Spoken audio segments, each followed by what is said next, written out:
No longer human summary in Hindi. Oba Yozo की अलगाव, दुर्व्यवहार और आत्मस्वीकृति के साथ आजीवन लड़ाई का पता ओसामू दाज़ाई के उपन्यास नो लॉन्गर ह्यूमन में लगाया गया है। होरिकी, एक कामुक व्यक्ति जिससे योजो कॉलेज में मिलता है, उसे बाहरी दुनिया के सुखों से परिचित कराता है। जब योजो और तसुनेको एक साथ रात बिताते हैं तो वे एक आत्मघाती समझौता करते हैं जिससे केवल योजो बचता है। कॉलेज से निष्कासित योजो क्योबाशी के एक पब में जाता है जहां उसकी मुलाकात एक युवा महिला योशिको से होती है जो उसके संयम को प्रोत्साहित करती है। युजो की पुनरावृत्ति के तुरंत बाद योशिको पर यौन उत्पीड़न किया जाता है और वे शादी कर लेते हैं। जैसे जैसे योजो की लत बढ़ती है वह मनोरोग अस्पताल से रिहा होने के बाद ग्रामीण इलाकों में चला जाता है। Characters list. No longer human में ओबा योजो, फादर टेकीची, मसाओ होरिकी, तसुनेको और योशिको सबसे महत्वपूर्ण नायक हैं। 1. योजो ओबा। ओबा योजो नाम के एक महत्वाकांक्षी कलाकार को उसके पिता द्वारा दुर्व्यवहार का सामना करना पड़ा है और वह अन्य लोगों से अलग महसूस करता है। बैकवर्ड स्किप 10 वीडियो प्ले करें, फॉरवर्ड स्किप 10। 2. पिता हिंसक हैं और योजो की कला को आगे बढ़ाने की इच्छा को प्रोत्साहित नहीं करते हैं। 3. ताकेची। योजो और टेकीची हाई स्कूल के दोस्त हैं और पश्चिमी कला के प्रति उनका लगाव है। 4. मसाओ होरिकी। मसाओ होरिकी नाम के एक दोस्त ने योजो को अधिक सांसारिक हितों से परिचित कराया जो तसुनेको की मृत्यु के लिए योजो को जिम्मेदार मानता है। 5. तसुनेको। अपनी साझा पीड़ा के परिणामस्वरूप तसुनेको और योजो अंततः आत्महत्या करने के लिए सहमत हो गए।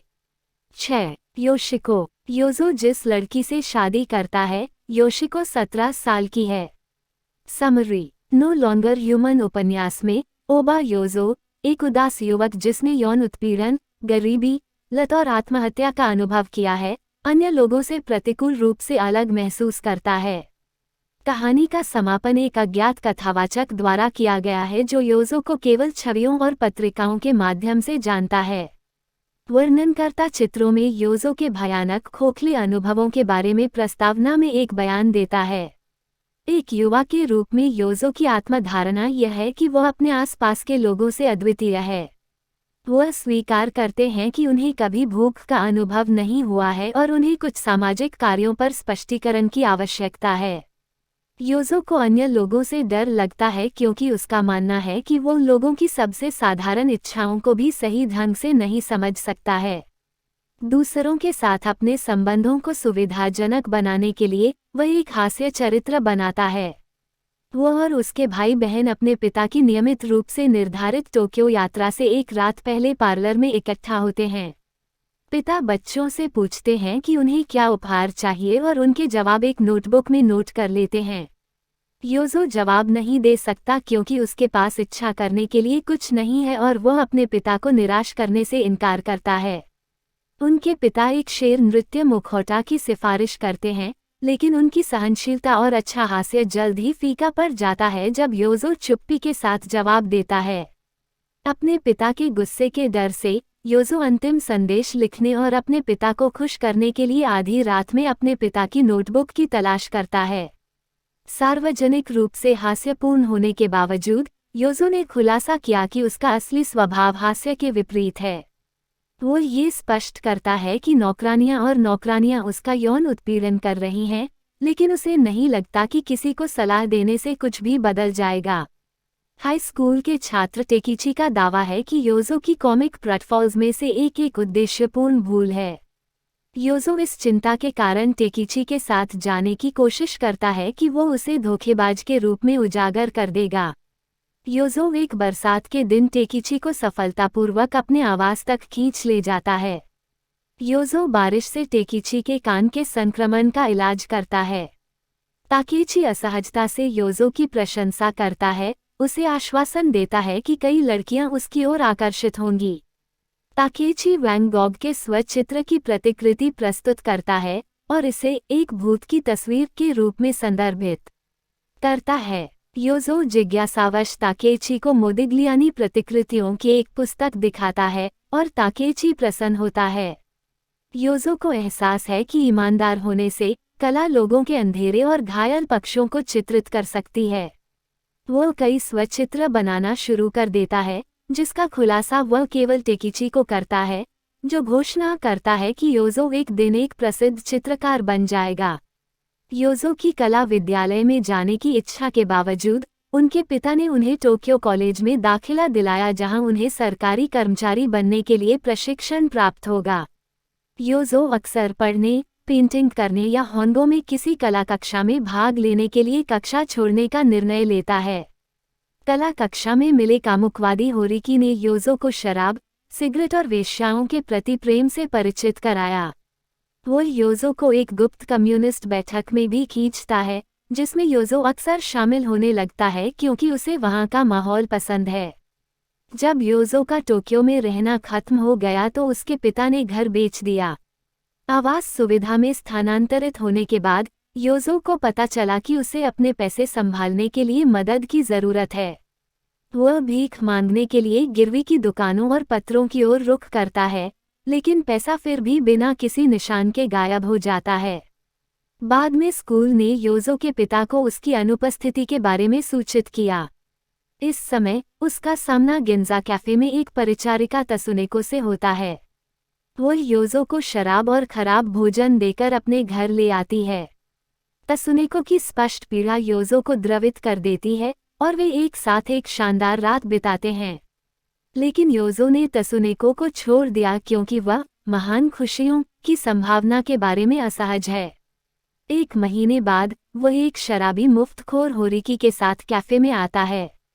होरिकी शुरू में तसुनेको को चूमने का इरादा रखता है, लेकिन करीब से देखने पर उसकी दयनीय उपस्थिति से निराश हो जाता है। योजो तसुनेको के लिए दया से उत्तेजित हो जाता है और तब तक शराब पीता रहता है जब तक वो बेहोश नहीं हो जाता। वो अगले दिन तसुनेको के कमरे में उठता है, जहां तसुनेको दोहरी आत्महत्या का सुझाव देता है। योजो तेजी से मुस्कुराता है। वे सभी एक साथ पानी में कूदते हैं, लेकिन केवल योजो ही उसे जीवित वापस लाता है। योजो के आत्महत्या के प्रयास से उसका परिवार गुस्से में है, लेकिन योजो का ध्यान केवल तसुनेको पर है। अस्पताल से रिहा होने के बाद पुलिस ने उससे पूछताछ की। उसे आश्वस्त करने के लिए वह अपने पिता के अधीनस्थ को बुलाता है, एक आदमी जिसे वह फ्लैटफिश कहता है। जब वे उसे चेकअप के लिए जिला अटॉर्नी के पास ले जा रहे थे तो वह खून की खांसी के साथ ऐसा दिखा रहा था। जिला अटॉर्नी योजो के धोखे को पहचानता है और योजो को टेकिची को याद करने के लिए प्रेरित करता है। योजो अपनी शर्मिंदगी से शर्मिंदा महसूस करता है। कॉलेज से बर्खास्त होने के बाद योजो फ्लैटफिश के घर में स्थानांतरित हो जाता है, जहां से वह नहीं जा सकता। जब फ्लैटफिश पूछती है कि वह क्या करना चाहता है तो योजो ने जवाब दिया कि वह एक चित्रकार बनना चाहता है। अगली सुबह योजो होरिकी के घर भाग जाता है, जहां उसे शत्रुता का सामना करना पड़ता है। वहां उसकी मुलाकात एक विधवा शिजुको से होती है, जो योजो को एक कार्टूनिस्ट के रूप में काम पर रखती है और उसे अपने और अपने बच्चों के साथ रहने देती है। अपनी बिगड़ती उदासी के कारण अंततः उसने शिजुको को छोड़ दिया। वो एक सिगरेट की दुकान में युवा कुंवारी योशिको से मिलता है और वह उसे शराब पीने से रोकने के लिए मनाती है। वे शादी कर लेते हैं और एक संक्षिप्त घरेलू स्वर्ग पाते हैं। होरिकी की मुलाकातें, जो योजो को फिर से नशे की लत में धकेल देती हैं, जल्द ही उनकी खुशी खत्म हो जाती है। होरिकी और योजो देखते हैं कि एक रात एक दोस्त द्वारा योशिको का यौन बलात्कार किया जा रहा था, जबकि वे संज्ञाओं को कॉमिक या दुखद के रूप में वर्गीकृत करने के खेल में लगे हुए थे। ये त्रासदी योशिको को एक भयभीत और डरपोक खंडहर में बदल देती है।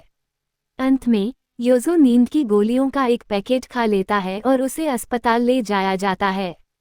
रिहा होने के बाद उसका खराब स्वास्थ्य उसे एक फार्मेसी की तलाश करने के लिए प्रेरित करता है, जहां वह कुछ दवाएं और मॉर्फिन खरीदता है।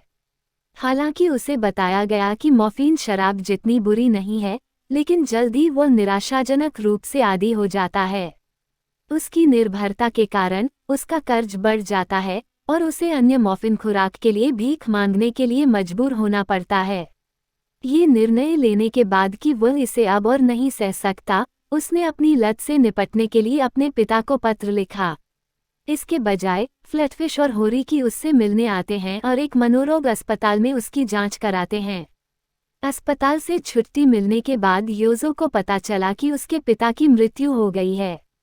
वह ठीक होने के लिए ग्रामीण इलाकों में स्थानांतरित हो जाता है, जबकि उसकी देखभाल एक वृद्ध महिला द्वारा की जाती है जिसे उसके भाई ने काम पर रखा है। वही अनाम पात्र जिसने प्रस्तावना में योजो की तस्वीरों का वर्णन किया था, समापन के लिए कथन भी प्रदान करता है।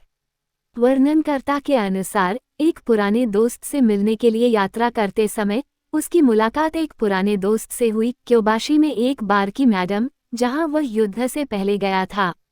मैडम ने वर्णनकर्ता को वे पत्रिकाएं और चित्र उपलब्ध कराए जो योजो ने उसे भेजे थे, भले ही उसने कलाकार को कभी नहीं देखा था। अगले दिन वर्णनकर्ता ने उन नोटबुक्स को उधार लेने के लिए कहा जो वो पूरी रात पढ़ रहा था। जब कथावाचक ने सवाल किया कि क्या योजो की पत्रिकाएं पढ़ते समय रोना आ रहा था, तो मैडम ने सहमति में सिर हिलाया। उसने जवाब दिया कि ऐसा नहीं था और उसने केवल यह मान लिया था कि मनुष्य बेकार थे क्योंकि योजो का अंत हो गया था। हालांकि वह सोचती है कि योजो एक अद्भुत लड़का है। अब कोई मानवीय विषय वस्तु नहीं। अपराध और सजा, स्वयं और समाज, और पिता और पुत्र नो लॉन्गर ह्यूमन के मुख्य विषय हैं। 1. अपराध और सजा। योजो की पत्नी योशिको पर उनके एक परिचित ने यौन उत्पीड़न किया है और योजो अजीब तरह से सोचता है कि अपराधी महत्वहीन है। इसके बजाय वो विचार करता है कि क्या योशिको की गलती है और क्या उसके पास अभी भी उसकी निंदा करने का अधिकार है। उसके व्यवहार में स्त्री द्वेषी तत्व है, लेकिन योजो अंततः अपने कार्यों की जिम्मेदारी लेता है और योशिको पर दोष भी नहीं लगाता है। यह अनुभव शर्म और अपराध बोध के साथ योजो की स्थायी प्रतिबद्धता के वास्तविक आधार को दर्शाता है। क्योंकि उसके पास इस विशिष्ट मामले में हमले को रोकने का अवसर था, लेकिन उसने ऐसा नहीं करने का फैसला किया, योजो को बहुत बुरा लग रहा है। जैसा कि वह कहता है, वह बिना अधिकार के या क्रोध का मुखौटा है। वह जानता है कि यह एक व्यक्तिगत दोष का परिणाम है।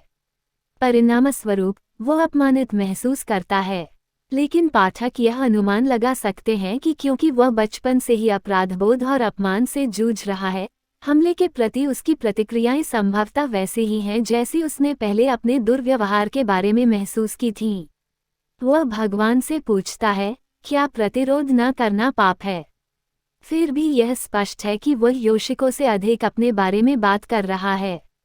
नतीजतन योजो का अपराधबोध और शर्मिंदगी भी प्रतिशोध के उसके जुनून के लिए जिम्मेदार है। इस चिंता को आसानी से योजो द्वारा दूसरों को पहुंचाई गई चोट की भरपाई करने के प्रयास के रूप में देखा जा सकता है। दिलचस्प बात यह है कि किताब में न केवल योजो के लिए बल्कि उसके आसपास के बुरे लोगों के लिए भी कोई सजा नहीं है। योजो अपराध शब्द के विलोम शब्द के बारे में सोचता है और सजा लेकर आता है। उनका तर्क है कि अपराध कानून या पुलिस का विरोध नहीं है। हालांकि अपराध और वास्तविक सजा परस्पर अनन्य हो सकते हैं। हालांकि कहानी में अपराध, कानून और पुलिस को दिखाया गया है, लेकिन कोई दंड नहीं है। यदि कोई अपराध सजा का पर्याय है, तो फिर यह क्या है?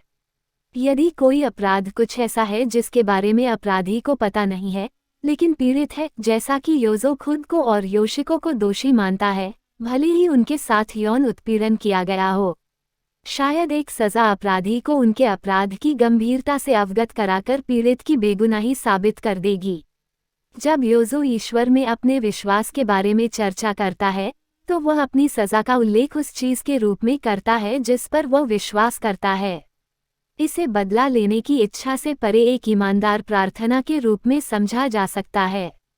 सैद्धांतिक रूप से कुछ पुष्टि देखने से कि कुछ भी भयानक किया गया था, योजो को कम दोषी और शर्मिंदा महसूस करने में मदद मिल सकती है।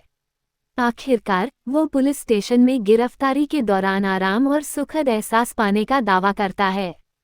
2. स्वयं और समाज। स्वयं और समाज का पता लगाने के लिए दज़ई द्वारा चेहरे के प्रतीकवाद का उपयोग विशेष रूप से प्रभावी है। पुस्तक के परिचय में वर्णनकर्ता योजो के चेहरे की रहस्यमय विशेषताओं को दर्शाता है, जो भूलने योग्य हैं और एक इंसान के चेहरे को व्यक्त करने में विफल हैं। एक और ये भाग योजो की इस धारणा का समर्थन करता है कि वो एक भयानक प्राणी है जो किसी तरह दूसरों के साथ बातचीत करने या एक व्यक्ति बनने की क्षमता के बिना पैदा हुआ है। दूसरी ओर ये तस्वीर एक अलग व्याख्या की ओर भी इशारा करती है, जो वास्तविक त्रासदी है। योजो एक इंसान होने से कम नहीं हुआ है, बल्कि स्वीकार किए जाने से कम हो गया है। इसलिए संक्षेप में, चेहरे की हानि या विकृति किसी की गरिमा को छीन रही है, क्योंकि चेहरा सामाजिक और नैतिक गरिमा दोनों का प्रतीक है। इसका उपयोग चेहरा बचाने के लिए या किसी का चेहरा दिखाने में असमर्थ होना जैसे मुहावरों में भी किया जाता है। यह अपमान, अपराधबोध और दुर्व्यवहार से गुजरना है। चेहरा उस व्यक्ति का मुखौटा भी है जो सभी सामाजिक रिश्तों में मध्यस्थता करता है। योजो के बदसूरत चेहरे का वर्णन उसकी सामाजिक कमियों के लिए एक रूपक के रूप में कार्य करता है। वह मानवीय प्रेम की संभावना को सहानुभूति देने या स्वीकार करने में असमर्थ है। इसके अतिरिक्त वह दूसरों के साथ अपनी पहचान या व्यक्तित्व स्थापित नहीं कर सकता। अपने चेहरे की अनुपस्थिति और विकृति के बावजूद योजो ने पूरी उम्मीद नहीं खोई है। वह विंसेंट वान गॉग और एमिलियो मोदिग्लियानी के चित्रों की विकृत उपस्थिति, जिन्हें वह भूत कहते हैं, या ऐसे व्यक्तियों के चेहरों पर आराम महसूस करता है जिनकी नैतिक उपस्थिति पूरी तरह से गायब हो गई है।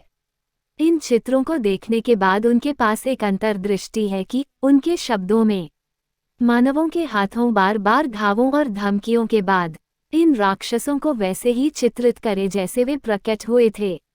कुछ समय के लिए योजो स्वचित्रों पर ध्यान केंद्रित करते हुए पेंटिंग करता है। वह अपने खोए हुए चेहरे को पुनः प्राप्त करने का एक साधन खोज लेता है, भले ही केवल एक पल के लिए। 3. पिता और पुत्र। पूरी कथा के दौरान योजो के पिता एक अदृश्य लेकिन निरंतर उपस्थिति बनाए रखते हैं। मजे की बात यह है कि योजो अतीत में उनके बीच हुई किसी भी चीज का उल्लेख या संकेत भी नहीं कर सकता है। वह अपने पालन पोषण के दौरान अपने पिता के साथ केवल एक बातचीत का उल्लेख करता है और अन्य अवसरों पर चर्चा नहीं करता है। इसके बजाय पाठक अकेले योजो की भावनाओं से संभावित परिस्थितियों का अनुमान लगाने के लिए मजबूर है। दूसरों के प्रति योजो का अत्यधिक सावधान व्यवहार उसके पिता के प्रति उसकी सावधान प्रतिक्रियाओं जैसा दिखता है। वह इस चिंता का चित्रण करता है कि उसके आसपास के लोग हिंसा पर उतर आएंगे, कि वे किसी भी क्षण हमला करने के लिए तैयार हैं। योजो आश्वस्त है कि वह एक सामाजिक नैतिक दोष के साथ पैदा हुआ था, कि भगवान को लड़कों द्वारा अपने पिता का अपमान करने की परवाह नहीं है और उस पर हर किसी का गुस्सा उचित है। क्योबाशी में बार मालिक का सुझाव है कि किताब के निष्कर्ष में योजो के शराब पीने के लिए उसके पिता को दोषी ठहराया गया है। ये सच है या नहीं, इस पर विवाद करना मुश्किल है कि योजो के पिता ने योजो के व्यक्तित्व के निर्माण और अन्य लोगों और स्वयं के बारे में उनकी राय पर महत्वपूर्ण प्रभाव डाला। निष्कर्ष। शुजी त्सुशिमा का उपन्यास नो लॉन्गर ह्यूमन कई मुद्दों की जांच करता है, जो समग्र रूप से लेने पर मुख्य पात्र योजो की कहानी के लिए एक एकल थीसिस तैयार करता है। पुस्तक में अस्तित्ववाद के शून्यवादी पहलू की जांच की गई है और कोई त्सुशिमा की पुस्तक को एल्बर्ट कैमस और जीन पॉल सार्त्र के समान अस्तित्ववादी कार्य के रूप में वर्गीकृत कर सकता है। उपन्यास की घटनाएं लेखक के अनुभवों पर बारीकी से आधारित हैं, जिससे पुस्तक अपने आप में काफी हद तक आत्मकथात्मक हो जाती है। पुस्तक में अलगाव को इसके केंद्रीय विषयों में से एक के रूप में प्रमुखता से दर्शाया गया है। वह व्यक्ति और जिस समाज में वह रहता है वह निरंतर संघर्ष में लगे हुए हैं। योजो को पता चलता है कि कम उम्र में ही व्यक्ति बेईमान और धोखेबाज होते हैं। उदाहरण के लिए, उनके पिता के परिचितों का मानना है कि उनके पिता द्वारा आयोजित राजनीतिक सभा हास्यास्पद है। वे यह बात उसके पिता की पीठ पीछे कहते हैं, फिर भी वे उनके सामने हुई मुलाकात के लिए उनकी प्रशंसा करते हैं। योजो के रचनात्मक कार्यों में भी द्वंद्व की यह धारणा मौजूद है। वह दूसरों के आनंद के लिए कला की आश्चर्यजनक कृतियां बनाता है, लेकिन अपने मनोरंजन के लिए स्वयं के व्यंग्य चित्र बनाता है। उपन्यास सार्वजनिक और निजी दुनिया के बीच विरोधाभास को दर्शाता है। बाहरी और आंतरिक स्व का द्वंद्व मानव जाति से अलगाव के विचार पर जोर देता है।